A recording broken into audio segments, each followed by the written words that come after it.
Hi guys, good evening. இன்றைக்கி என்ன டாபிக்னு பார்த்தீங்கன்னா சங்ககாலம். சங்ககாலத்தோட பீரியட் பார்த்திங்கன்னா 300 BCE டு 300 CE தான் சங்ககாலத்தோட பீரியட்.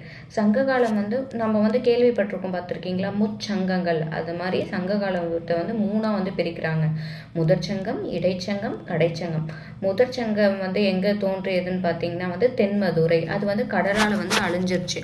அதே மாதிரி இடைச்சங்கம் எங்கன்னு பார்த்தீங்கன்னா கபாடபுரம்.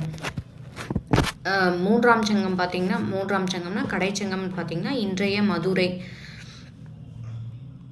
இது நமக்கு தெரியும் இந்த மாதிரி 3 சங்கத்தை நிறைய பேர் வளர்த்தாங்க. அது மாதிரி முதற் சங்கத்தை 89 பேர் வளர்த்துருக்காங்க.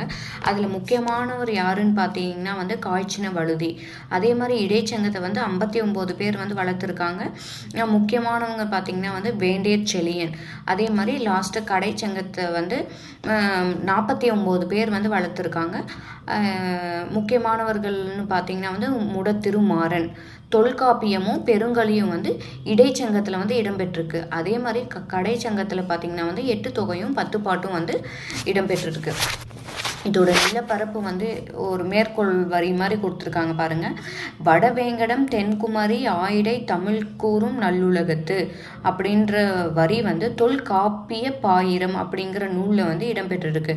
இந்த பாயிரம் அப்படிங்கிறது மேற்கோள் காட்டியவர் யாருன்னு பார்த்தீங்கன்னா பவநந்தி முனிவர்.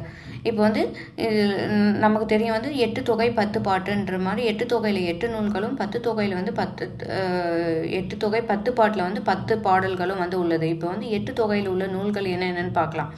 நற்றிணை, குறுந்தொகை, ஐங்குறுநூறு, 10 பரிபாடல், கலித்தொகை, அகநானூறு, புறநானூறு. இப்போ சங்க காலத்தில் கல்வெட்டு சான்றுகள் நிறைய இருக்குது. என்னென்ன சான்றுகள் எதில் இருக்குதுன்னு பார்த்தீங்கன்னா தமிழ் பிராமணத்தில் எழுதியிருக்காங்க. என்னென்ன இன்ஸ்கிரிப்ஷன்ஸ்னு பார்த்தீங்கன்னா மாங்குளம் இன்ஸ்கிரிப்ஷன், முத்துப்பட்டி, புகழூர், அரச்சலூர், அந்த மாதிரி நிறைய இன்ஸ்கிரிப்ஷன்ஸ் இருக்குது. இப்போ உத்திரமேறு கல்வெட்டு இன்ஸ்கிரிப்ஷன் பற்றி நீங்கள் கேள்விப்பட்டிருப்பீங்க. இது டிஎன்பிஎஸ்சியில் ஃப்ரீக்வெண்ட்டாக கேட்குற கேள்வி. இது எங்கேருந்து கண்டுபிடிச்சாங்கன்னு பார்த்தீங்கன்னா காஞ்சிபுரத்துலேருந்து பராந்தக சோழனோட இன்ஸ்கிரிப்ஷன் அப்படின்னு சொல்கிறாங்க. இது பார்த்தீங்கன்னா தமிழ்நாட்டோட உள்ளாட்சி அரசாங்க வரலாறு, அதாவது பஞ்சாயத்து ஆக்ஷன்ஸ் பற்றி அதில் ப்ரீஃபாக கொடுத்துருப்பாங்க.